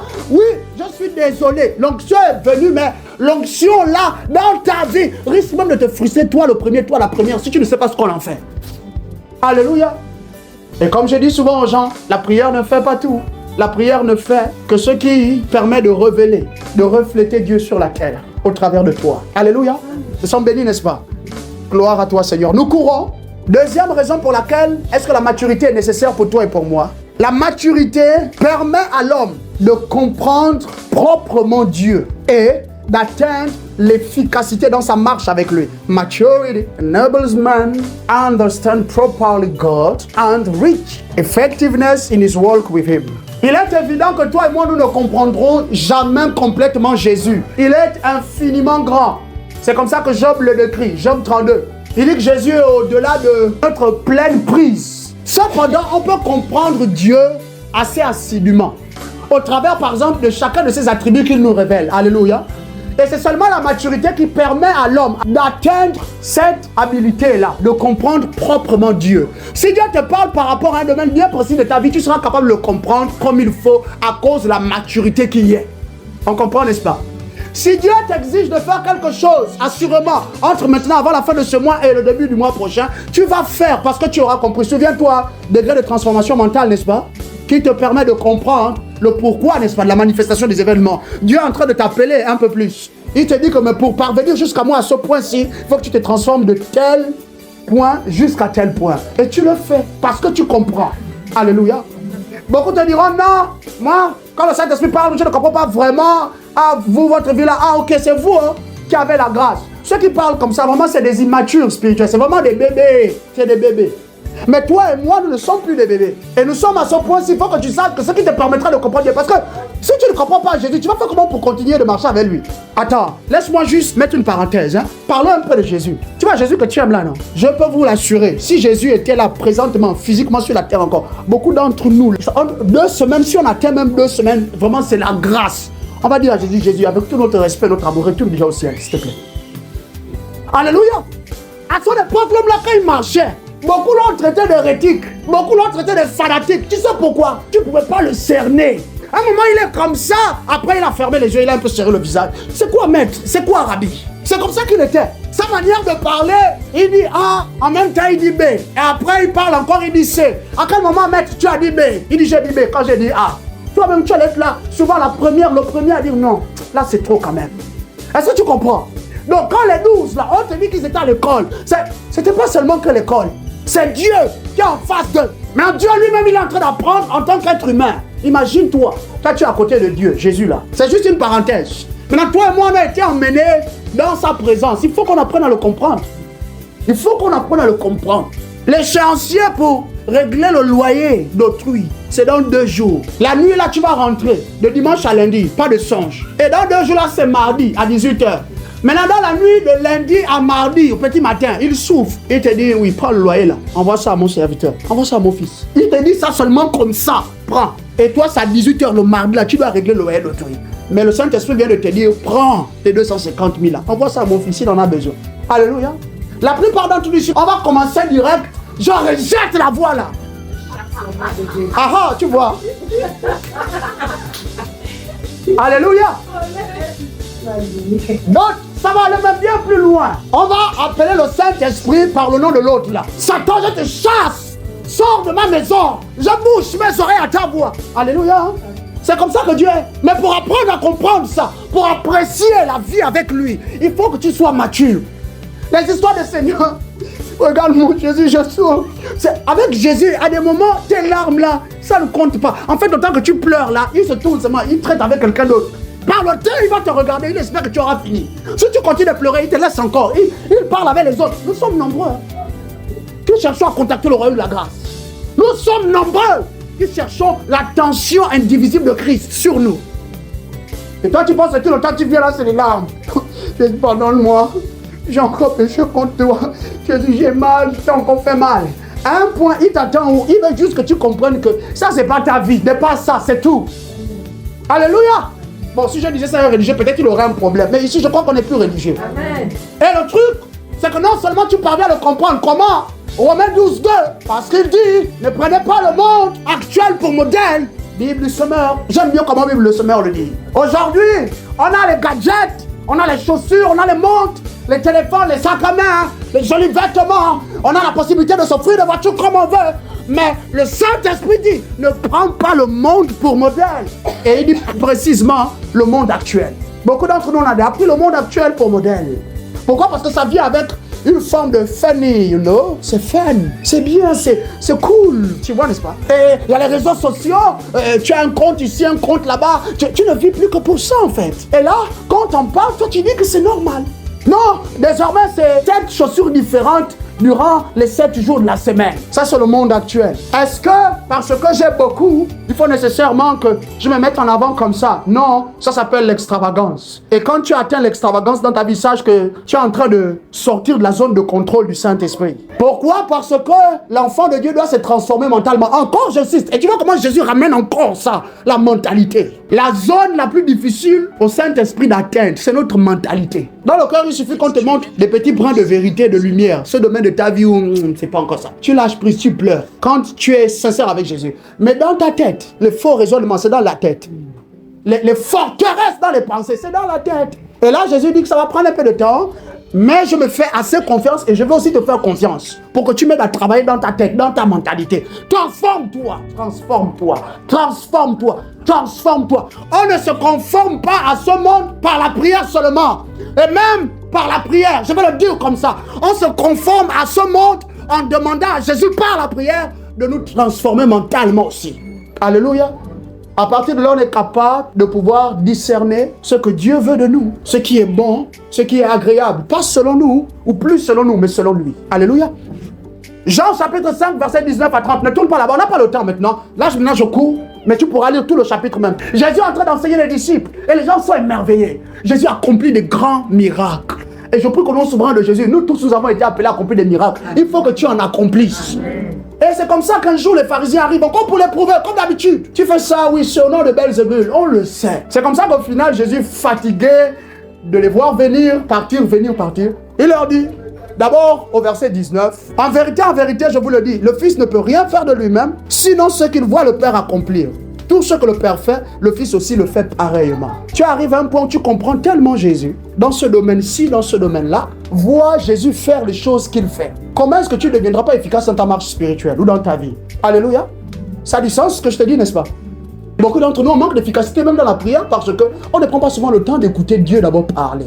Nous, notre rituel de prière, c'est quoi? On arrive direct, on fléchit les genoux. Les autres qui vont à même le sol, ils vont à même le sol. Après, on chante un peu, ensuite on prie, c'est 45 minutes. Et quand on sort de là, dès qu'on a atteint 45 minutes, on arrête. Amen, amen. Jésus, merci de m'avoir encore exaucé. Tu sors de là. Aujourd'hui, tu fais ça. Demain, tu vas faire la même chose jusqu'à la fin de la semaine. Et tu remarqueras que ta vie de prière ne produira que ce que tu as à cœur de voir être produit dans ta vie. Et le ciel, sur la base de toutes les promesses qui sont dans le livre Saint béni, très peu de ces choses-là se manifesteront dans ta vie. Qu'est-ce qui fait ça? C'est plus seulement les démons. C'est plus seulement Lucifer. C'est plus seulement la sorcellerie de la famille. C'est plus seulement les envoûtements. C'est même plus l'ignorance. Maintenant, c'est parce que tu manques de maturité aussi. Alléluia. Gloire à toi, Jésus-Christ. Il leur dit, plus tard au dernier verset du chapitre 5 de Jean, que tout ce que je fais, c'est le Père en moi qui le fait. Les œuvres, c'est le Père qui les accomplit. Parce que c'est ce que je vois le Père faire, que je fais seulement. Je ne peux rien faire de moi-même, si ce n'est le Père qui est en moi. C'est atteindre le pinacle de l'efficacité dans la spiritualité. Voir Dieu faire, entendre Dieu dire des choses. Et toi, juste t'aligner avec cela, les répéter et les faire. Que Jésus nous conduise là-bas par sa grâce. Amen. Merci Saint-Esprit. Troisième nécessité de la maturité désormais dans ta vie et dans ma vie. La maturité mène l'homme à ne faire que des sages choix dans le temps. Encore plus dans des moments d'épreuve. Maturity leads man to only make wise choices over time and even more in perilous time. Il faut que tu saches faire des choix. Tu sais, chaque matin quand on se lève, on est frappé également par l'embarras, non seulement de nos pensées, mais également par la nécessité de faire des choix. Et faire des choix, c'est pas tout ce qui t'est demandé. Dans le domaine des choix que tu dois faire, il faut que tu ne fasses que ceux qui sont sages. Et pour un bon enfant de Dieu, en plus du don de sagesse, c'est la maturité combinée avec la sagesse qui va justement t'impulser à ne faire que des bons choix dans le temps, au cours du temps. Et imagine-toi, tu es appelé à occuper un poste sur 4 ans. Et pendant les 4 ans, tu ne dois pas virer ni à gauche, ni à droite. Tu dois rester ferme sur la ligne. C'est de ça dont il s'agit. Imagine, tu es sous pression avec ton époux, sous pression avec ton épouse, sous pression avec les enfants. L'aîné est à l'étranger. Le salaire, normalement, ça devait déjà passer depuis 2 jours. Ça ne passe toujours pas. À côté de ça, au travail, il y a le travail que le patron t'a demandé de faire. Tu n'as pas encore fini et tu n'es même pas déjà dans la moitié de ce travail-là. Tu vois la pression qui arrive, n'est-ce pas? Derrière ça, Lucifer voit que tu es en train comme de t'allumer. Il se saisit de cette opportunité pour venir prendre avantage sur toi. Au nom souverain de Jésus, je déclare sur la vie de quiconque. Quiconque est en train de subir la pression. Quiconque est affligé déjà. Quiconque est comme poussé à bout. Et Lucifer a vu cela parce qu'il veut t'affliger davantage te faire mal au travers de ce que tu vis maintenant. Je prie que par le sang de Jésus, tu sois préservé. Amen. Dans cette situation, tu ne subiras pas plus. Au nom de Jésus, tu ne seras pas renversé. Au nom souverain de Jésus-Christ. Merci Yahweh. Alors, Lucifer vient, il rentre et il sème aussi pour lui. Juste à un point où après tu arrives, tu n'as plus les idées claires. Tu vois, n'est-ce pas? Maintenant tu es en colère, tu es irrité, tu es nerveux, nerveuse. C'est ça que Lucifer voulait. À ce moment-là, il sera difficile pour toi de faire encore des choix lucides. Avant même déjà de parler de choix sages. Cependant, si tu es déjà mature, peu importe. Même si là on te disait que tes 3 enfants, tu viens de les perdre dans un accident de la circulation, cela n'arrivera à aucune d'entre vous. Cela n'arrivera à aucun d'entre nous ici. Ni aujourd'hui ni demain. Je prie que toute forme de mort ciblée contre ta vie, contre la vie du fruit de tes entrailles, cela ne vous atteindra pas par le sang de Christ, ni aujourd'hui, ni jamais. Cependant, imaginons le temps des moments. Beaucoup de grands serviteurs de Dieu, j'ai entendu certains d'entre eux des témoignages, ils ont perdu 3, 4 de leurs enfants le même jour. Un en particulier, il a perdu 4 de ses enfants. 3 filles, un seul garçon. Ils étaient dans un avion. Ils étaient en train d'aller, je crois, pour un séminaire à l'étranger. Ensuite, ils revenaient en Afrique. Ils ont fait crash. Et ce jour-là, lui-même, il y avait une conférence qui avait commencé. Il devait être en assemblée de toute manière. Il a été en assemblée. Il a prêché. Il y a eu de glorieux miracles encore même le jour-là. Beaucoup de baptêmes dans l'esprit, beaucoup de miracles de guérison et de délivrance. Et ça n'est qu'après ça qu'il a annoncé à l'assemblée qu'en fait, lui-même, sa famille vient d'être endeuillée. Alléluia. Il a fait un choix sage. Le sacerdoce, la sacrificature, ça passe avant tout le reste. J'ai perdu mon épouse.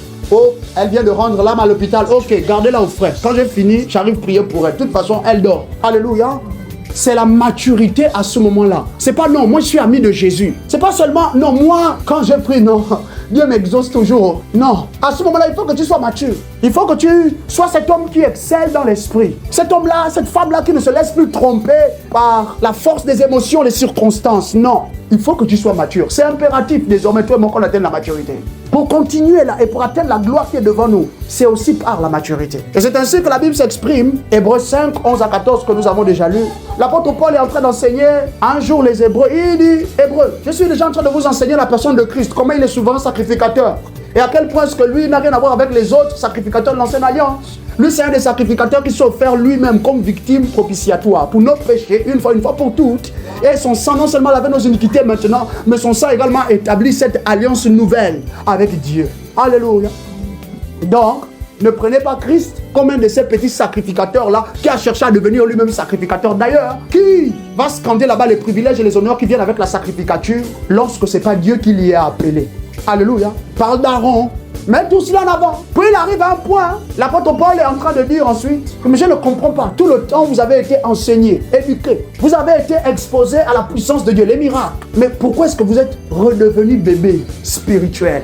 Ma Bible en papier, Louis II particulièrement, c'est une Bible d'étude. Donc, à partir de ce moment-là, au verset 11, ça parle ici de la nécessité de la maturité spirituelle. C'est pour ça que l'apôtre Paul est en train de dire, vous avez été versé dans les paroles qui ouvrent l'intelligence et qui bénissent, qui donnent aux hommes de devenir forts et également fermes dans le spirituel, afin justement de pouvoir appeler à Dieu comme on doit appeler à Dieu. Alléluia. Pourquoi vous êtes redevenus bébés? Et à cause de ça, maintenant, il dit que vous êtes emportés ça et là, ça et là. Vous êtes devenus faibles. Vous avez besoin encore que l'on vous nourrisse au lait, mais sachez que tous ceux qui prennent encore le lait spirituel sont des bébés.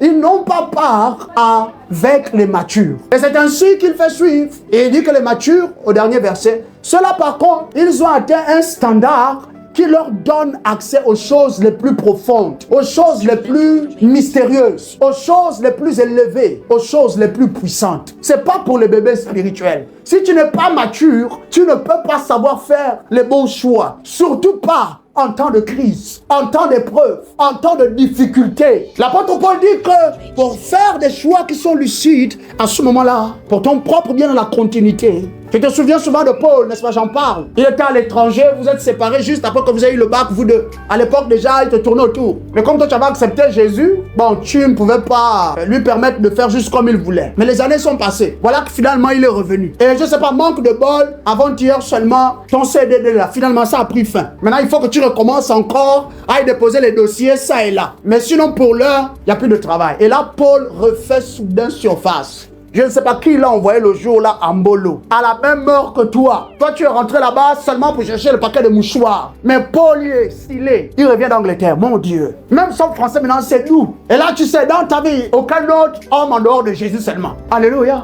Et là, Paul, je ne sais pas comment, il te reconnaît. Mon Dieu. Il quitte au fond là-bas, il pousse son chariot. Il vient jusqu'à toi. Et là, bonjour. C'est que tu ne reconnais même pas la voix. Ah non, c'est les gars là encore qui veulent seulement m'embêter. Il insiste. Il donne le petit nom par lequel il t'appelait souvent. Oh, Jésus-Christ, ça réveille les choses en toi. Tout ce qui était déjà endormi, ça se réveille. Oh, c'est Paul. Paul, c'est toi. Littéralement, tu te jettes dans ses bras. Mon Dieu. Et là, séance tenante, il te donne sa carte. Il te dit où il est descendu. Il est au Radisson à l'hôtel. Lui, il est en haut. Alléluia. Là, tu fais comment? Le CDD est fini hier. Le dernier salaire, c'était hier. On vient de commencer le mois. Alléluia. Jésus sait que Paul, c'est le même d'avant là. Jésus sait. De toute façon, tu es déjà en train d'anticiper comment tu vas en parler à Jésus tout à l'heure dans la prière. Jésus, on dit, tu me fais un clin d'œil. Alléluia. Est-ce que c'est pas ce que tu vas te dire? Ah. Cependant, à ce moment-là, il faut que tu sois mature. Et quand tu es mature, tu sais comment tu vas réagir? Tu ne vas pas sauter dans les bras de Paul. Tu vas serrer sa main. Ou quand tu vas lui dire, ah waouh, quelle surprise. Tu es contente. Et quand il va insister, il va te donner sa carte. Tu vas lui dire, mais non, je n'en ai pas besoin. Par contre, peut-être je peux te passer mon numéro.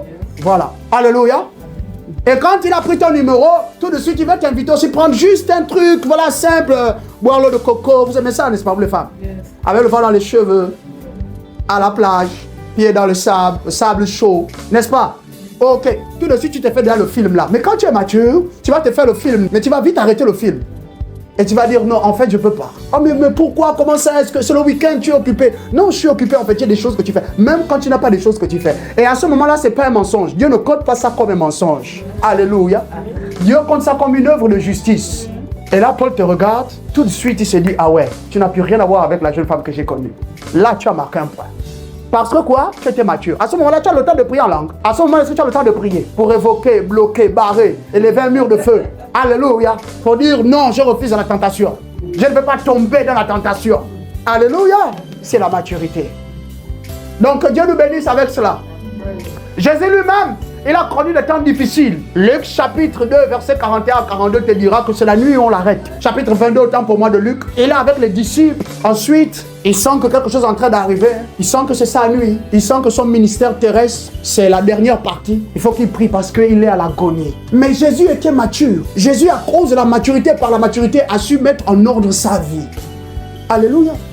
Et cette nuit-là, il est en train de pleurer. La plus sage de décision qu'un homme dans les troubles, dans l'épreuve. Toi et moi, on n'a jamais été là-bas. On ne saura jamais vraiment ce que Jésus ressentait. Quand la Bible dit que son âme était à l'agonie, il était angoissé, disent d'autres versions de la Bible, ce que Jésus a ressenti. Mais tu sais ce qu'il a dit? Au verset 42, après, il est allé prier la troisième fois. Il dit que Père, si tu le veux, tu peux ôter la coupe de douleur, de souffrance que je dois boire. Mais pas toutefois ma volonté, que ta volonté se fasse. Alléluia. C'est le plus sage des choix qu'un homme ait jamais fait sur la terre. Dans l'épreuve, dans le feu, dans les troubles, à la mort. Il dit, pas ma volonté, j'ai la capacité de décider par moi-même et de faire. Tu vas obéir et tu vas respecter en tant que Dieu, parce que tu respectes ma volonté d'homme. Mais je me plie et je ne veux faire que ta volonté. Alléluia. Alors, le quatrième et cinquième point, nous parlerons de très rapidement. Quatrièmement, pourquoi est-ce que la maturité est nécessaire pour toi et pour moi? Simplement parce que la maturité rend l'homme capable et consistant dans les différents rôles qu'il doit jouer dans la vie. Maturity makes man capable and consistent in the very different roles that he will play in life. 2 Timothée chapitre 2 verset 15. 2 Timothée 2:15. Tâche de te présenter à Dieu comme un homme solide, en d'autres mots encore complet, un ouvrier qui peut être content de son travail et qui annonce correctement la vraie parole de Dieu. Parole de vie. Découvre aujourd'hui que la maturité, c'est la seule chose qui donne à un homme, qui donne à une femme, quels que soient les rôles qu'ils ont été appelés à jouer dans la vie, qui leur donne d'être capable d'être un bon leader, capable d'être un bon père, capable d'être une bonne mère pour ses enfants, capable d'être un bon partenaire, une bonne partenaire dans le foyer, avec les partenaires d'affaires, les partenaires de prière, les coéquipiers. C'est seulement parce qu'on est mature. Et mature ici, c'est j'ai cru assez, j'ai appris, j'ai découvert beaucoup de vérités qui régissent ou encore qui définissent ces différentes sphères dans lesquelles est-ce que je suis maintenant inséré, que ce soit professionnellement parlant, spirituellement parlant, familialement parlant, quelle que soit la sphère, quel que soit le fauteuil sur lequel je dois m'asseoir, il faut que quelqu'un s'asseye d'abord pour apprendre. Il faut que quelqu'un s'asseye pour découvrir des choses qui font par excellence ce fauteuil-là. L'autorité qui vient avec ce fauteuil-là, la légitimité qui vient avec ce fauteuil-là, le pouvoir, l'influence. Jusqu'où est-ce que cela s'étend? Il faut découvrir, il faut connaître. Et à partir du moment où on s'engage dans la prière, on arrive à un point où on accède à la maturité dans cette sphère-là aussi. Et à partir de là, on peut être capable d'être indigne, pas juste d'être quelqu'un à cet office-là, quelqu'un dans cette sphère-là, quelqu'un dans ce domaine, ce couloir-là. Non, on l'est dignement. On est capable de l'être. Mentalement parlant, on est prêt. Spirituellement parlant, on est prêt. Et là, on peut véritablement jouer notre rôle. Et non seulement d'être capable, mais également consistant. À dire qu'en tant que père, maintenant que je suis capable d'être un père, je ne suis pas un père seulement parce que de jeune garçon que j'étais, j'ai grandi, maintenant je suis un jeune homme, jeune adulte, je peux maintenant enceinter une femme pour devenir un père. On devient seulement un père, pas parce que les attributs qui nous disent qu'on peut l'être ou encore les possibilités qu'on peut l'être sont là. Chaque chose est à sa place. On devient un père capable et consistant seulement à la place de la maturité. J'ai maturé assez dans le concept, les capacités d'être un père, justement. J'ai maturé assez dans le concept, les capacités d'être une mère. Et ainsi de suite. J'ai maturé assez dans la qualification d'être un PDG d'entreprise. J'ai maturé assez. J'ai nourri mon être pour grandir à la place des capacités spirituelles pour être un digne sacrificateur. Selon l'ordre de Melchizedek, après Jésus-Christ. Je dois être capable parce que je suis mature. Alléluia. C'est ainsi que l'apôtre Paul recommande donc à son fils Timothée. Il dit qu'il faut que tu fasses ce qu'il est en ton possible pour étudier, disent des versions de la Bible, pour te montrer approuvé. Présente-toi à Dieu pour être approuvé. D'autres versions encore utilisent le mot pour être agréé, agréable aux yeux de Dieu, comme un homme complet. Complet pourquoi? Parce que de l'homme que je suis appelé à être, je suis conscient que au-delà de ma petite réalité, avec beaucoup de respect chez moi, ma maison, les choses que je peux y faire, je suis un homme en devenir. La société va avoir des exigences à mon endroit. Ma famille va avoir des exigences à mon endroit. Mon âge va avoir des exigences à mon endroit. Mes amis, mes proches vont avoir des exigences à mon endroit. Il y a des demandes de la vie qui viendront. Et avec respect, il faudra que ces demandes-là me trouvent prêt. Maintenant, prêt ou non, les exigences, les demandes de la vie vis-à-vis de toi ne seront toutefois pas renvoyées à plus tard ou encore annulées, que c'est un autre qui devra gérer ça à ta place ou à notre place. Et je prie que par honte, disgrâce ne soit plus trouvée au milieu de nous. Que Jésus-Christ nous rende véritablement capables, que nous croissions également en maturité. C'est la maturité qui nous donne de devenir agréable aux yeux de Dieu. En plus, pourquoi? Parce que par maturité ici, on apprend, on découvre, on s'éduque, on s'adonne à la connaissance, gardé par la vertu de l'Esprit de Dieu en nous, gardé par les intentions de faire du bien au travers de ce qu'on découvre. Non seulement faire du bien aux hommes, mais faire du bien surtout à la manière de Jésus-Christ. Ici, c'est nous rendre utiles, être des bénédictions, des bénéfices pour nos contemporains, et tout cela dans l'intention de donner la gloire à Jésus, pour que Jésus soit vu, pour qu'on parle de Jésus au travers de ce que nous faisons. C'est ça le bien, comme Jésus le pense. Alors ça n'est que en étant mature qu'on peut être une mère capable. On ne l'est pas ou on ne l'est plus juste parce qu'on a prié pour avoir la grâce d'être une bonne mère. Mais il faut que tu comprennes que quand tu priais toutes les fois, pour toi qui priais sincèrement, homme, femme, qui priait pour être de véritables, de dignes parents, il faut que vous sachiez que c'était la maturité dans ces domaines-là de vos vies que vous étiez en train de demander à Jésus. Et aujourd'hui, je prie que pour tous ceux qui ont prié comme cela, vous receviez cette grâce-là. Que la maturité baptise vos vies. Que la maturité prenne davantage l'ascendant dans vos concepts mentaux, votre mentalité, votre état d'esprit, vous transforme davantage, mais également dans vos êtres hommes spirituels. Je prie que la maturité de Jésus-Christ baptise vos esprits en conséquence et vous fournisse davantage dans les différentes sphères que vous occupez. Que Dieu bénisse son peuple. Il y a un ouvrier qui peut être content de son travail et qui annonce correctement la vraie parole de Dieu. Qui annonce correctement, qui ne fait pas qu'annoncer la parole, qui ne fait pas que dire la vérité, qui ne fait pas que présenter ses ambitions par rapport à la vie, qui ne fait pas juste que dire aux hommes que Dieu l'a appelé, Dieu l'a choisi, homme, femme.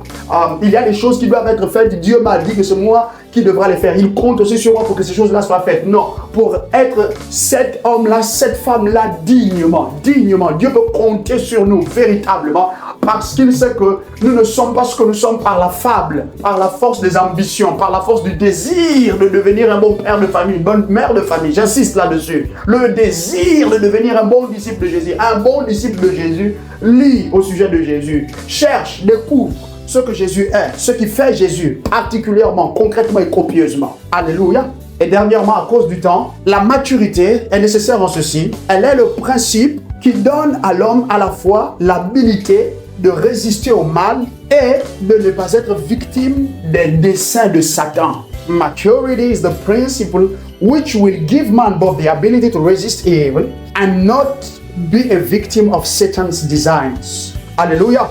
C'est la maturité qui désormais nous rendra capables de résister au mal. 1 Corinthiens 2, 7 à 8. Nous le lisons dans Parole de vie. Nous enseignons la sagesse mystérieuse de Dieu. C'est l'apôtre Paul à Corinthe qui était resté caché. Mais avant que le monde existe, Dieu avait préparé cette sagesse pour nous donner la gloire. Et il y a une sagesse. Et ici, comprends aussi, il y a une mesure de compréhension. Il y a une découverte, une mesure de connaissance que tout croyant est espéré avoir. Que ce soit spirituellement parlant, comment il traite les événements, les choses sur le plan spirituel, mais aussi dans le cours de la vie. Il faut bien qu'on le comprenne. Et ici, l'apôtre Paul parle de cela comme une forme de sagesse. Par sagesse, entend dire aussi un niveau d'appréhension des choses, un degré de compréhension certain des choses qui se passent. Nous, on est capable de les enseigner, de les communiquer. Mais par là même, on communique ici les intentions, la pensée, la volonté de Dieu aux hommes. Il y a une manière avérée que Dieu espère que toi et moi, désormais, nous gérions la vie. À cause de quoi? À cause de sa sagesse. Et cette sagesse est censée avoir gain de cause sur nous. Elle est censée gouverner nos vies. Et cette sagesse-là, lorsqu'on accède à elle de facto également, on devient mature. L'apôtre Paul ajoute au verset 8, « Aucune puissance mauvaise de ce monde n'a connu cette sagesse. » Il y a un point, un seuil de connaissance. Lorsque cette connaissance est convertie, emmagasinée dans un esprit, les puissances, ici on parle des anges déchus qui étaient une fois dans la présence de Jésus, mais qui ne le sont plus. On parle des principautés, des dominations Éphésiens chapitre 6, verset 12. On parle des forces agissantes dans le monde qui, si ces puissances l'avaient connu, elles n'auraient pas fait clouer sur une croix le Seigneur plein de gloire. Ce sont ces puissances-là qui ont incité les hommes à crucifier Jésus. Et même, on te dira, c'est pas Lucifer qui a crucifié Jésus, c'était des hommes. Ce sont des hommes qui l'ont crucifié. En l'occurrence ici, le peuple juif avec l'aide des Romains, en grande partie. Alors il faut bien qu'on comprenne que ce sont ces puissances-là qui ont instigé les hommes. Donc, ces puissances-là ont trompé les hommes. Mais lorsqu'on devient mature, on parvient aussi à ce point, on n'est plus trompable. Permets-moi de parler comme ça. On ne peut plus nous tromper. On ne peut plus tomber dans, comment je vais dire, les travers de la méchanceté, les complots, les médisances, la critique orchestrée par ces puissances ici. Par les hommes même, certains qui nous environnent. Alléluia. C'est cette sagesse-là qui nous garde. Et à partir de là, elle nous permet donc de résister au mal, de résister au malin, sous toutes ses formes. Ici, ça n'a pas à voir avec la force physique, la force humaine, ou encore la brutalité. Non, ce n'est pas les muscles dont il est question. L'apôtre Paul fait référence juste à une dextérité mentale, une dextérité spirituelle qui donne à l'humain l'ascendance sur des êtres, sur des esprits qui sont, spirituellement parlant, dans une position assez élevée, jouissant d'un pouvoir conséquent. C'est de ça dont il est question. Je prie qu'à partir d'aujourd'hui, tu reçoives aussi cette grâce. Vis désormais ta vie sur la base de cette maturité. Résiste au mal en conséquence. Au nom souverain de Jésus-Christ, dévoile les projets de Satan contre non seulement ta vie, la vie de tes proches, la vie de tous ceux qui gravitent autour de toi. Et je prie également que tu aies assez de sagesse, assez d'audace par l'Esprit de Dieu pour décréter que le royaume de Dieu prenne l'ascendant dans la vie de ces personnes-là. Et que le mal, quelle que soit la forme, ne viendra pas à bout d'eux. Spirituellement, physiquement, dans les airs, sur les eaux, même sur la terre ferme. Qu'ils soient endormis ou éveillés, le mal n'aura plus jamais raison d'eux.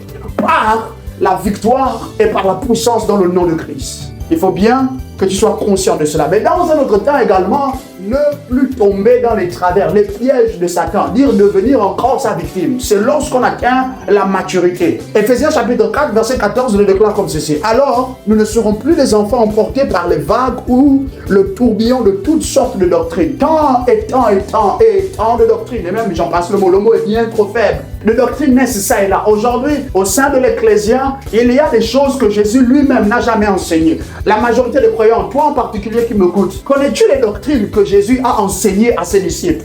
Connais-tu les doctrines qui ont été la base à chaque fois des enseignements de Jésus, quelle que soit après la forme de l'enseignement, mais c'était toujours avec respect à une des doctrines. Connais-tu, toi en tant qu'enfant de Dieu? À dire que tu es assis quelque part dans ton bureau plus tard, et puis quelqu'un d'étranger viendra simplement te dire, oh je vois que dans ta vie, je vois qu'il y a une maladie avec toi, oh je vois un fardeau sur ta tête, oh je vois une ceinture à tes hanches. C'est comme ça que désormais ils font pour semer la peur, semer le chaos dans l'âme et le corps des hommes pour davantage avoir l'ascendant sur toi. Au nom de Jésus-Christ, alors que tu m'écoutes, sois infusé de cette grâce de pouvoir détecter les menteurs, détecter les menteuses et ceux qui ont la langue pointe sataniquement. Détecte-les et réponds-leur copieusement. Tu ne seras plus jamais leur victime. Mais tu dois comprendre que tu dois devenir mature. Et il faut que consciemment, tu actes pour grandir dans la maturité. Et il faut que consciemment, comme tu le fais pour prendre soin de ta maison, prendre soin de ton bureau, prendre soin de ce qui t'a été confié, tu dois désormais t'engager aussi pour devenir mature. Alléluia. Gloire à toi, précieux Saint-Esprit. Il ajoute, trompé par des hommes recourant à la ruse pour entraîner les autres dans l'erreur. Et une fois que l'homme est reconduit dans l'erreur, de facto, il redevient victime de Lucifer. Toi que Jésus a déjà sauvé, tu ne seras plus jamais victime de Lucifer. Je prophétise et déclare sur ta vie à partir d'aujourd'hui inconditionnellement. Peu importe la dextérité du plan, peu importe la douceur des paroles, peu importe même comment est-ce que les hommes se présenteront à toi, tu ne seras plus séduit, séduite. Tu ne seras plus trompé et tu ne tomberas plus dans leur travers. Au nom souverain de Jésus-Christ, peu importe la multitude des hommes qui viendront vers toi, peu importe comment est-ce que Lucifer se déguisera, comment est-ce que le mensonge sera déguisé, comment est-ce que ces projets, comment est-ce que ces desseins seront maquillés, couverts, tu ne tomberas plus dans leur travers. Au nom souverain de Jésus-Christ. Gloire à toi, précieux Jésus. Il y a tant d'hommes autour de nous qui recourent toujours à la ruse. Toutes sortes de ruses. toute forme de ruse du Bible français courant. Et beaucoup sont tombés par le passé. Mais pour que tu ne tombes plus, attention, tu as prié. Mais la prière, malgré tout, ne sera pas capable de t'exempter véritablement si tu n'as pas aussi adhéré au principe de maturité dans le Seigneur. Maturité dans la vie. Maturité surtout, atteindre ce pôle que l'on appelle la maturité accomplie. J'espère que Dieu aura béni son peuple aujourd'hui. Rends grâce au Seigneur avec moi, apprécie-le simplement, sa bonté, sa fidélité, sa grâce. Pour ce message qui est venu éclairer un peu plus ton entendement. Si spirituellement parlant, on doit percer, on doit croître, on doit monter, on doit davantage faire des impacts dans nos maisons, dans nos quartiers, au travail, jusqu'au plus loin. Il faut qu'on ait compris beaucoup de choses, et donné à ces choses. Alors en grâce au Seigneur, pour le privilège d'entendre de tels mots, de telles paroles, la maturité, l'appel de la maturité. C'est nécessaire désormais d'être mature. Et tu sais pourquoi désormais la maturité est nécessaire. Béni sois-tu, précieux Jésus, nous t'aimons. Merci pour ton peuple que tu as réuni ici aujourd'hui. Je te rends grâce. Je t'apprécie de tout mon cœur, Jésus-Christ. Merci pour ta fidélité. Merci pour ton amour. Merci, Père. Que la grâce de notre Seigneur Jésus-Christ, l'amour de Dieu le Père et la douce communion du Saint-Esprit soient avec nous maintenant et à jamais. Amen. Sûrement, le bonheur, la grâce, nous accompagneront tous les jours de nos vies et nous demeurerons dans la présence de Jésus de maintenant et pour toujours. Amen. Amen et Amen. Va cette semaine et que la gloire de Jésus soit évidente dans ta vie.